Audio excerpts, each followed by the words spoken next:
for the Heritage Council.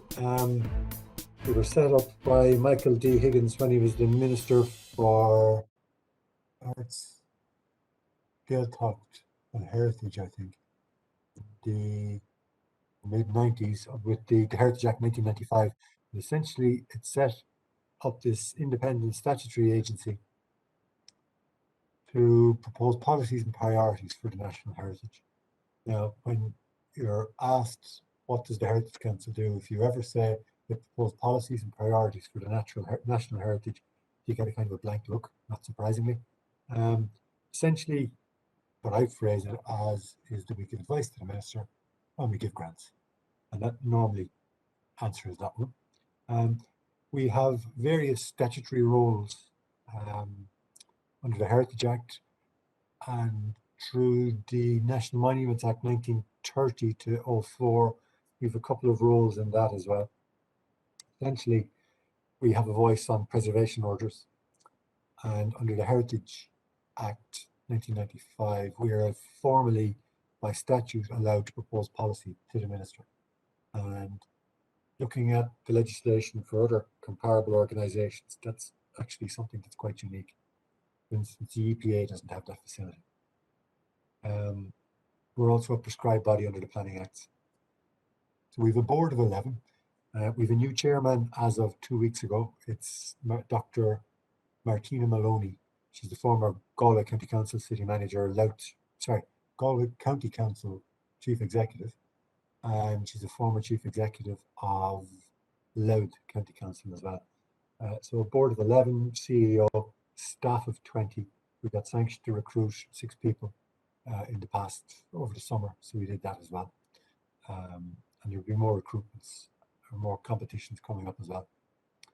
What we do, we support the heritage sector, we work with communities and citizens, we educate, advocate, propose policy, provide funding, and work with partners.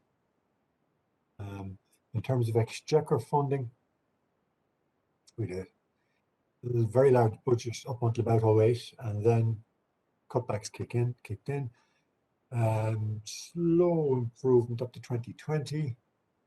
And in 2021, we got a 45% increase, and I'm delighted to say as of this week, we have a 21% increase on 2021. So that's good. Essentially, it's budgetary-wise, it's a good time for heritage in the Republic at the moment. And I think we have to appreciate that. In terms of what we do, so the title of this paper or presentation is about the Heritage Council and archaeology. What I'll do is I'll tell you about a lot of the things that we do, but I'll explain how that fits in with what I do and archaeology while I go along. So around in 1999, Council set up the Local Authority Heritage Officer Programme. You can see the map there with all the red dots. I'm delighted to be able to say that the 2 gaps in that, Carlow and Wexford, have been filled. Catherine McLaughlin in Wexford and Owen Sullivan in Carlow as of this year. So Owen took office in September and Catherine in Wexford in May. So there's full coverage there in terms of heritage officers. In terms of what they do, they give advice, they inform policy at local and national level. One of the most important things that they do is that they help draft the heritage sections of the local authority development plans. And then they just work with communities, collect data. So we'd part fund their salaries, and we'd also have about 600,000 in grant support. That will increase in the budget this year. Now, what kind of things do they do that of interest to you guys? Well, there's been a few, and these are just the things I rapidly picked this morning. So you'll see one of the things we funded through the County Heritage Plan programme, and this will be out early in the new year. It's a 900-page tome on the megalithic art from Nelt. So over the last 3 years, working with Meath County Council, Loreto, the Heritage Officer there, we, and indeed others, it was a real, because of the scale of it, a real partnership activity. National Monuments, ourselves, Meath County Council, the Royal Irish Academy. So 900-page volume, primarily written by Elizabeth Shetuig, and probably out in the new year. It's at the printers at the moment. Other things then, delighted to see Tamlin McHugh is here from Sligo. Through this fund as well, we've been running community archaeology programs. So there's a community archaeologist in the EIP, the European Innovation Partnership project in Roscommon, in the Tulscrack project, who's working with farmers, giving advice on monuments. Dublin City, you might have seen the St. Anne's Park Archaeology Project, which should be a bracket after park there actually. Sligo, the Tamlin works on, Bernie Doherty in Galway, and then Michael Lynch in the Burren EIP, or Burren Farming for Conservation project. So in that particular case, the funding from MPWS and the Department of Agriculture was very much about natural heritage and high nature value farming, and the Burren is such an important archaeological landscape. We stepped in to plug that gap in terms of archaeological expertise, going around talking to farmers about walls, enclosures, cutting hazel and so on. The community archaeology project in Fingal at Dromana and Swords Castle that Chris Grant developed over the last number of years. It's an amazing project. Were largely funded or largely started through the County Heritage Plan Fund, and Chris's publication on Swords Castle has been funded this year through that as well. So that should be out early in the new year. Some of you may have seen this, the Black Pig's Dyke, Materializing Power, the Archaeology of the Black Pig's Dyke, Coyle, O'Driscoll and Aidan Walsh. An amazing book, published earlier this year. That was funded over about 5 years via County Heritage Plan funding to Monaghan County Council. The Heritage Office there, Shirley Turkin. So that was a success. And then another one, possibly not through this fund, but I don't know if any of you have seen this. It's the stone bone belonging the early meal at the Portal Tunes at Killeclohan, County Kerry, Michael Connolly. That was funded through a range of community heritage, county heritage, heritage sector support fund publications over the last number of years, and the kind of outreach and children's programs done on the back of that particular tomb excavation project with Kerry County Museum in Tralee. Stunning. Some amazing projects. And then we also funded through the County Heritage Plan Fund the Hill of Uisneach Management Plan, County Westmeath with Melanie. And then the Woodstown Viking Site Management Plan with Waterford County Council, Bernie Guest is their Heritage Officer. So that's been an important fund for getting archaeological projects done. Heritage Week, look, we're all familiar with that. Slide is for 2020 Heritage Week. 2021 was actually bigger. We'd over 1,000 projects.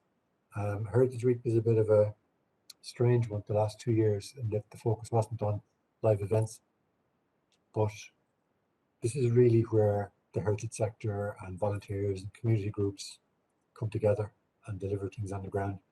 I don't know if the heritage sector fully appreciates, but this is probably one of the biggest cultural festivals or festival or event of its kind in Ireland at the moment. And it's just a fantastic achievement for the heritage sector, community groups and the local authority heritage officers who are behind it. So that's a really good one. And a lot of really good archaeological projects are showcased through this. Heritage in schools. This is a budget, this is increased. It's about 400 grand a year now in terms of a budget. It started in 1999. Visits to primary schools, it's just primary schools at the moment by heritage specialists, 160 members of the panel. Again, it was really nimble during the COVID time. It went online, it went digital in Kilkenny, Donegal as a test, and it's now back to a kind of a mix of blended projects. A number of archaeologists take part in this. You can see the School of Irish Archaeology there in the bottom part. Steve Mandel and his team very busy in this as well. Lorna O'Donnell. So a lot of archaeological colleagues are involved in this and doing some great work.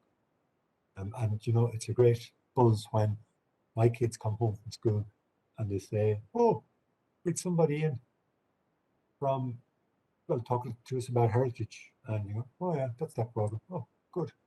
Because when I was a kid in school, I would have loved to see stuff like this. So it's great to see that there. Don't know if the archaeological profession has cottoned onto this as much as it could. This is heritage maps set up by my colleague Beatrice Kelly, run by Pat Reed. And it's basically a GIS one-stop portal for all kinds of heritage information. We figured out a number of years ago that we were just funding an awful lot of data, but it was being lost into the ether. So for instance, in terms of archaeology, what you'll find on this is the Dublin City Archaeology Viewer reports, excavation reports, and all mapped. We're currently in discussions with Neil Carlin, one of the IRC Arts and Humanities projects, to put a radiocarbon data set up on this as well. He got funding in a recent round or competition, working I think with either Bradford or Sheffield. I think it's Bradford actually. So that should be one output on that. So heritagemaps.ie, well worth a look, and some great data sets on it. The MSPI, the Museum Standards Programme for Ireland. Most of the museums you go into around the country take part in this. It's basically a standard scheme. Produces training. Well, thanks, Eve.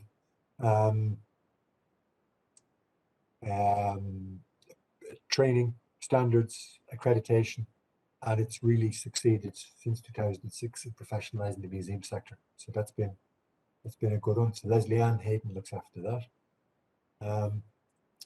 Conservation Internship Scheme, budget 2020, 35,000. That's increased, I think, since then. Up to 6 cultural institutions are involved, and it's really about helping develop the conservation sector in Ireland by taking trainees and giving them real-time experience in the kind of institutions that you see here. And it works for the institutions too, in that they get young, frequently international people coming in. We don't have enough conservators here in Ireland, and it's just brilliant at attracting people into Ireland. And then through ICRI, we tend to fund the training of conservators as well. We have a number of bursaries with ICRI. They had their conference yesterday. So we support them through a new fund, which I haven't actually listed here, called the Heritage Sector Support Fund. This is something I run. It's called the Historic Towns Initiative. We started this in 2018. It's a partnership between us and the Department of Housing, Local Government and Heritage. Since then, 2020, 18 towns. It's now nearly 30 towns. And it's essentially a fund for heritage-led regeneration. So last year we had a budget of 1.3, this year 1.5. Next year it'll probably be at least 2 million. Essentially what we do is we ask local authorities to come to us with projects to renovate, bring historic buildings back into use, streetscape projects. The one here that's probably of most interest to you guys is what Sarah McCutcheon has managed in Kilmallock using a combination of this scheme and the Irish Wall Towns Network scheme. She has succeeded in conserving a massive proportion of the historic wall town defences in Kilmallock, and then using other funding, Department of Rural Affairs funding, putting a walkway around them. And it is probably one of the most stunning town wall walks you'll see in Ireland, certainly in the south anyway. And it's a model for other towns and counties. But I think the way that she seized the initiative and led the local community and got the Limerick County Council interested in it is a really good practice case study. She's now shifting her focus onto Limerick City. So we'll be going out for another call for new projects here probably in December. And occasionally there is archaeological work as part of these as well, these projects. So this was the Irish Wall Towns Network. You see Kilmallock in it there. 29 member towns, 2020, 21 conservation projects. And this is kind of a silent project that over a number of years is just building and building and building and doing amazing incremental work on, probably not silent, but it's doing a lot of work to conserve town defences. If you talk to any of what used to be called town clerks, remember the one in Kilkenny said to me a few years ago, he'd be walking along minding his own business, and somebody had stopped him in the main street. What are you doing about the town walls? It's falling down. And this came along then as a solution. So if you pick towns like Athenry, we've done work in Cashel as well, Kilmallock I mentioned, Youghal has been a bit of a stunner in that over the last 15 years. We've slowly managed to work with the local community to conserve huge amounts of fabric, which was in dire need of conservation. Similarly, Wexford, New Ross, Trim is starting to move along nicely as well, and Kilkenny. So the figures for this since 2007, about 7 million. So it's a couple of 100,000 every year. Probably in 2021, I think it's about $250,000 on conservation projects. But then we also have about 100 grand every year on interpretive projects, so festivals, publications, online events, things like that. So that's been a positive one. Yeah, there's Melanie McQuaid's work in Athlone. That's actually Melanie there. She tweeted this the last day or so. You don't tend to always recognize it or realize it, but Athlone is a really interesting walled town as well. Most of it seems to be late in terms of as walled towns go. The siege archaeology there is really important as well. And you don't have to look too far in the streets there, and you start to find bastions and all kinds of 16th, 17th century fortification. So since Melanie got her feet under the table as heritage officer there, we've noticed more grant applications coming in, and she's also been able to access Community Monuments Fund, and she's rapidly reversing a lot of neglect, decay in the Athlone Town Wall circuit. And with a lot of these projects, what we tend to see is physical conservation work starting first, and then once you stop the stuff falling down, you start putting in things like a trail, interpretive signage, audio trails, things like that. There's one Emmett will be familiar with. We run this with the Department of Agriculture, DAFM. Started in about 2008. My colleague Anna Meenan runs this, and this is actually a lovely scheme. It's about heritage that was generally always neglected, but which is deeply personal for people. So most of the buildings that are conserved in this aren't on the record of protected structures, aren't recorded monuments, but I think the key to success is that you'll often meet a farmer and he'll say, yeah, my father roofed that when he was a young man, or my grandfather built those sheds. So there's a huge personal sense of heritage in it. Typically about 100 projects a year. It's about 70% funding support. The rest is, is match funding. It's done with a very particular ethos to protect things like bats and swallows. So works don't start unless there's a bat survey or unless the swallows have gone back home. And this is funded, I think I mentioned, by the Department of Agriculture, Food and the Marine, as part of the GLOS Agri-Environment Scheme. And what's good about it is, in terms of the agri-environment schemes, it's really easily measurable. You know how many schemes you've done, you know what it's cost, you know how many grants you've done. So it's good, and it's done in a particular style, way, and year. So it seems popular with the Department of Agriculture as well, and the farmers and the farm organisational bodies seem to love it. So it's a good one, and essentially it gets somebody from a national heritage organisation into farmyards all across the country, and that's a good thing. So the other organisation we fund is the Discovery Programme. We all know about its genesis, set up in the early 90s. National Archaeological Research Body. What are they doing? Everybody's familiar with the Cherish project about climate change, are in Wales. They're currently working or trying to finalise a monograph on recent surveys on the Hill of Tara. We fund them through a service level agreement, about $750,000 a year. But they're also about to embark, I think this is going to be really, really interesting, a research framework process. What are the key questions for Irish archaeology for the next decade or so? So I think the CEO, John O'Keefe, is about to start a recruitment process to hire staff for this. And it's very much a partnership between us and the National Monument Service. And I hope we'll all be hearing a lot more about this over the next few months. I'm hoping somebody will be starting on this project in the new year. Now, one of the other things we're doing with the Discovery Programme and the National Monument Service, Meath County Council, is a conservation plan on the Hill of Tara. I'm going to show you a slide now of Tara like you've never seen it.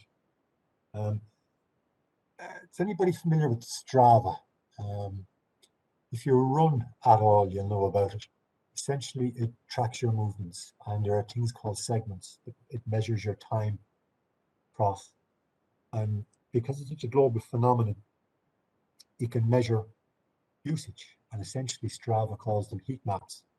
And we were talking at a steering committee meeting on the Tara Conservation Plan lately about the amount of people that run around Tara. And I began to think, how would you quantify that?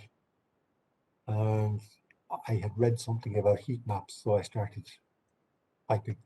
And essentially what it shows here is that the level of athletic or leisure use on the Hill of Tara is at what you might think of as an urban level. It surpasses going on this, and I don't know what the actual figures are behind this, or what the time period is. I haven't managed to drill into that detail. It surpasses what you'd see in places like the park in Kilkenny Castle, or the other one I was looking at, Malahide Castle, or the Brunaboyna World Heritage Site. The amount of heat generated from people on Strava in Brunaboyna is negligible. But really, this is part of the usage of Tara in terms of its sense of being an amenity for people. But it leads to pressures in terms of parking and erosion. And these are just some of the things that the conservation plan will have to address. I just thought this is interesting. It's an interesting way of looking at how people use national monuments and relate to heritage sites.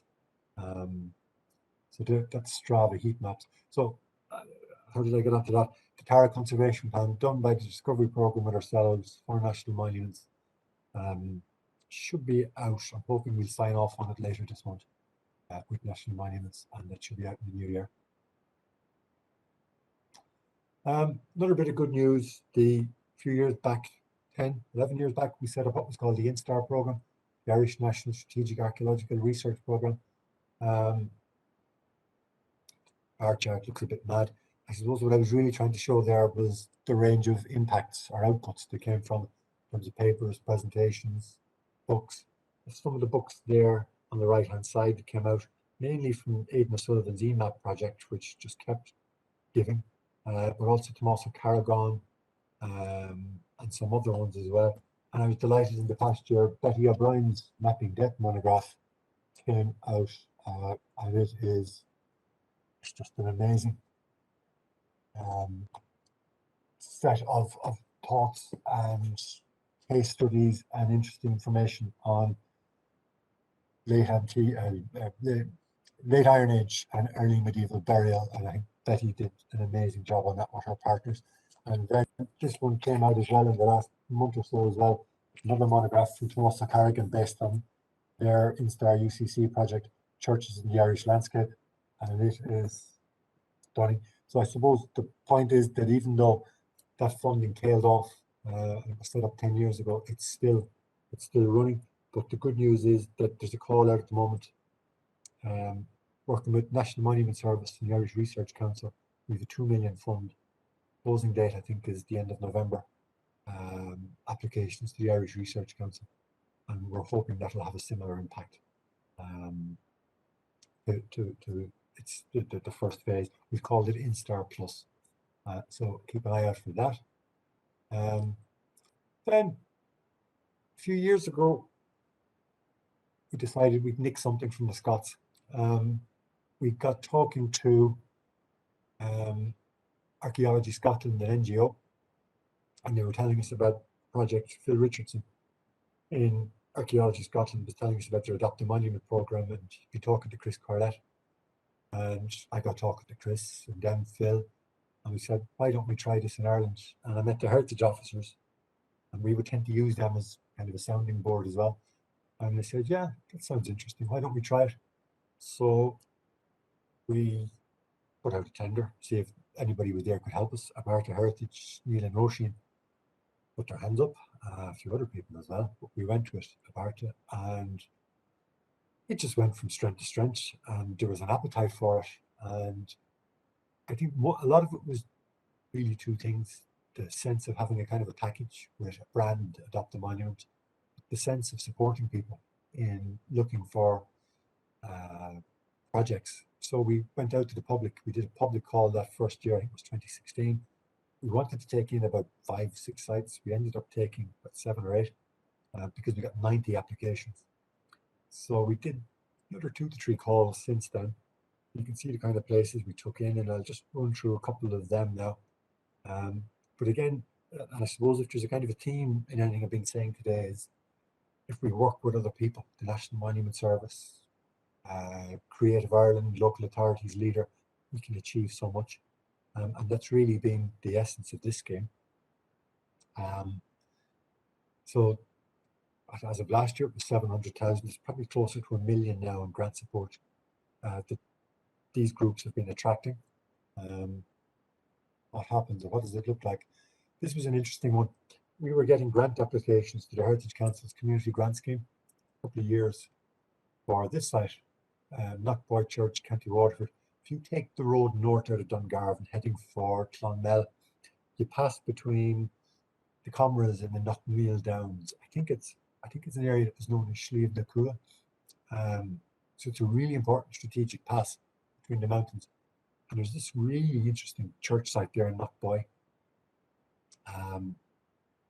Problem was, it was ready to collapse.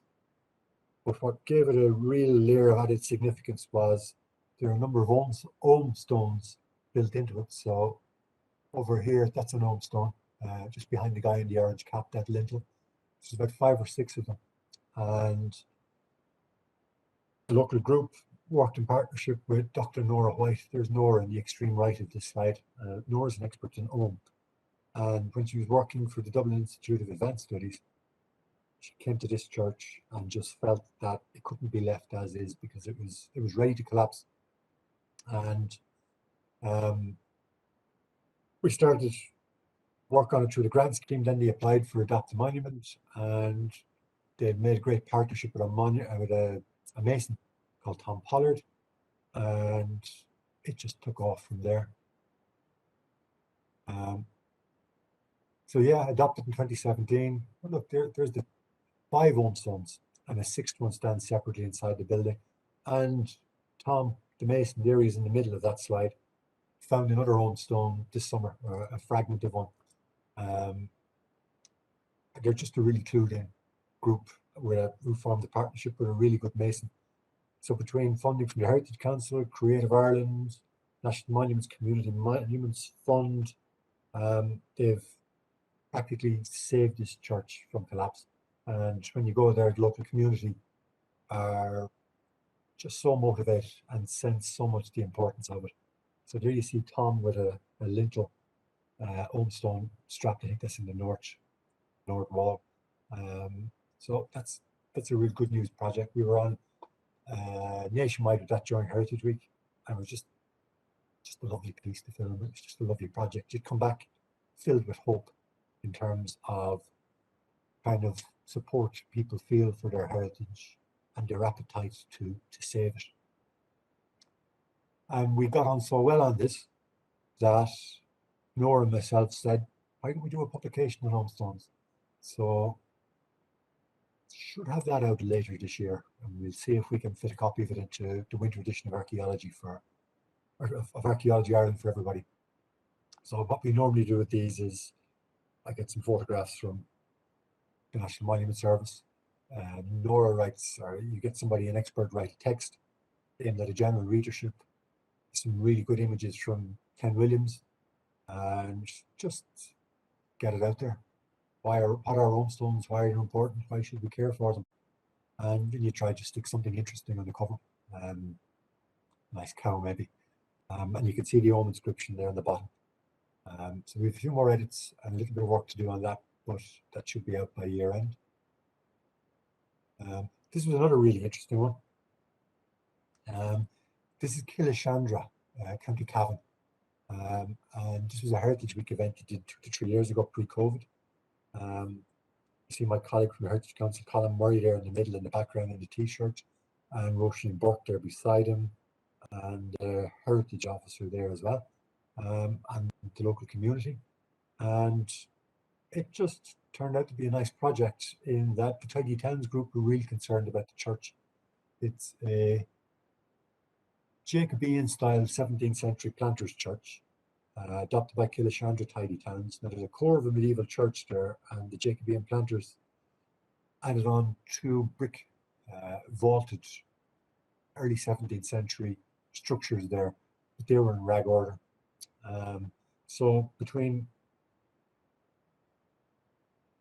Built Heritage Investment Fund, Heritage Council funding, there might have been a little bit of leader funding there as well. The idea was to address the fact that water was percolating down through the 17th century handmade brick vaults. You didn't need to be a genius to work out that that wasn't going to continue forever. It would collapse, especially if we got some bad winters. So it became all about the bricks and saving those vaults. And 2019, we got more funding. So we did a brick making workshop,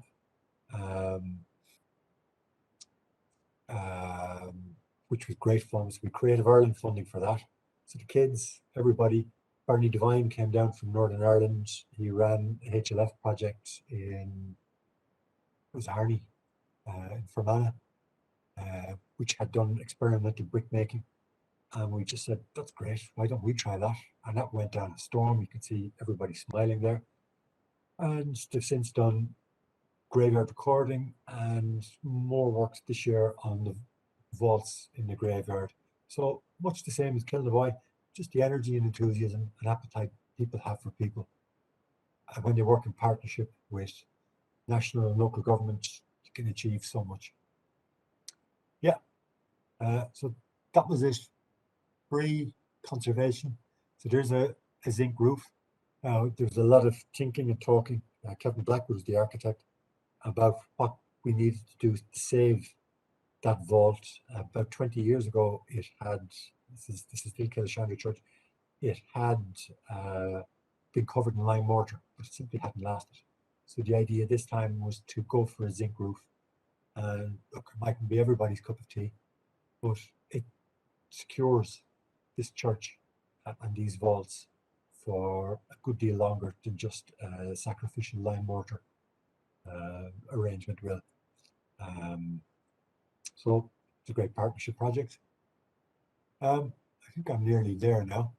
So we have a call open for more adopted monuments. Essentially, monuments wanted. When was the last time you saw something like that going out to the public? The idea is that it shows value and participation, and that it's not just all about us as experts, it's about the local community as well. So more details are on the Heritage Council website. Closing date is the 2nd of November. So look, I think that's a good high note to end on. Thank you, and thanks everybody for coming in and staying with it. I know the time slipped a bit. Thanks very much for that, Ian. That's an amazing image of Tara that you showed with Strava. You're right, I've never seen it like that before, but I'm from Tara and can confirm that it's a good workout around the hill. The run from the main road is brutal. So you knew what Strava was then? I do, but I'm a map my run person. I might jump in though with the question. I'm seeing loads of buzz now on social media over the Community Monuments Fund, and ideas are going around for Instar as well, which is great to see. But I worked a few years back for when the submissions went in for Heritage Ireland 2030. And one of the comments that seemed to come up a lot was people who had concerns of the time limits for drawing down funding. You spoke, for instance, of the GLOS scheme with, with bats and swallows or swifts that, you can't start work until that's taken care of. And that does delay being able to get in any work on conservation. Would there be any latitude? I know you have your annual budgets to think about. Would there be latitude for thinking more long term and drawing down funds like that? Yeah, I know exactly where you're coming from, because it's quite a problem at the moment. But it's not unique to the GLAS TFB scheme at all. It's a problem across the entire sector.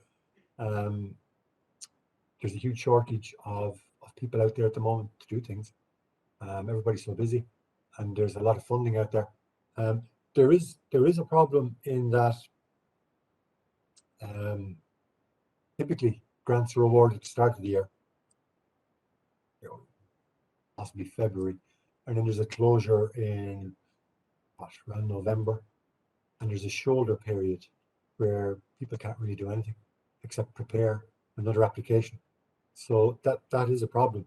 The answer to that is multi-annual funding, but that hasn't been possible to achieve. I remember 10 years ago, I was getting exasperated with somebody in the department on the same very issue, and eventually he just said to me in frustration, "You do realize, Ian, you're asking the Department of Finance to rewrite the way they run the country's finances." So effectively, he was saying, "We can't help you on that." As an agency, our money is all allocated by year, one calendar year at a time. We have to have expended it by the year end, and then you're into a new slate the following year. So that is difficult, and that does pose issues. The last TFB one, that's a hard one, because if there are bats in a building, or a lot of them seem to be used for swallows, and the swallows don't go home to Africa until September, October. So a lot of those projects don't actually start until then. Now, what a lot of them do is they'll do their surveys, they'll engage their builder, they'll engage their materials. This year it is proving problematic in terms of labour shortages and problems with materials, but I hope we'll be able to work it. I know we'll be able to work it out. And Great. there are discussions going on about that at the moment. So to answer your question, it is a problem. We don't have multi-annual funding. We'd love to have it. Okay, and I think Tamlin would like to ask a question. Hi, Ian and Yolanda. Thanks so much. I think I'm the only person here, but that was really interesting. Can you hear me? Yes, Yeah, you can. yeah. Right, Yeah. okay. Thanks very much. I really appreciate the run through there of how the Heritage Council are working with archaeology. In terms of the heritage maps, I find them very useful. So I do use them whenever I'm doing assessment reports or anything like that. So, and I promote the heritage maps whenever I can as a website amongst any of the community groups. And aside from that, yeah, thanks very much. There's so much going on. It's brilliant. Well, listen, keep up the good work in Sligo. I know thank you're you. doing great. I don't know if people know, Tamlin is the community archaeologist there with Sligo County Council, and just some of the projects you've been running have been fantastic. Yeah, thank you very much. I suppose we have a small budget, so we're not really we're not doing excavations or anything like that, or any kind of projects. So a lot of it is promoting awareness of archaeology in the county, and we're getting a huge amount of feedback from that. I think we've really sort of focused too on sites that people probably wouldn't be aware of. Moving on from maybe the Neolithic landscapes, and just getting down into kind of grassroots sort of things that people don't realise we have in our county. So the feedback from that is brilliant. Brilliant. Thank you. Does anybody else have a question?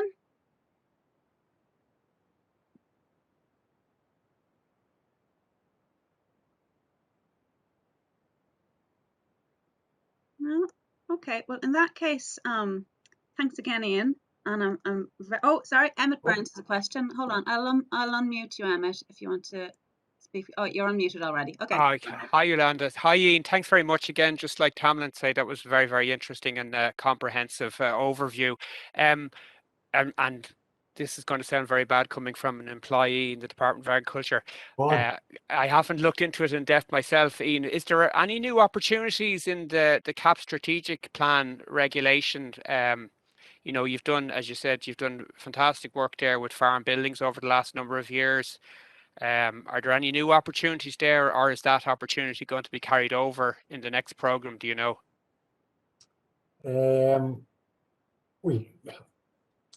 Yes, the noises we've been getting from the people, the rural section in Daffin, has been encouraging. The scheme will be carried over. It's also being evaluated at the moment. We're going to have a tender out reviewing the GLAS scheme. Hopefully it'll go up before the end of the year. Actually, your department are doing it. So we've worked on a brief with them. Like we've been running that scheme for 12 years. We've never actually evaluated it. So I think that'll be an important thing to do. But the noises about it carrying forward into the new CAP have been encouraging so far.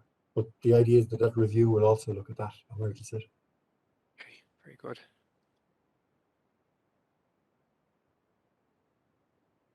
Any other questions? Okay, well, could I just say as well that the IAI is seeking a new member for our board. So if anybody is interested, do get in touch with our chair, James, because it's good to have a full board so we can operate at our full capacity. And with that, I think we'll finish up.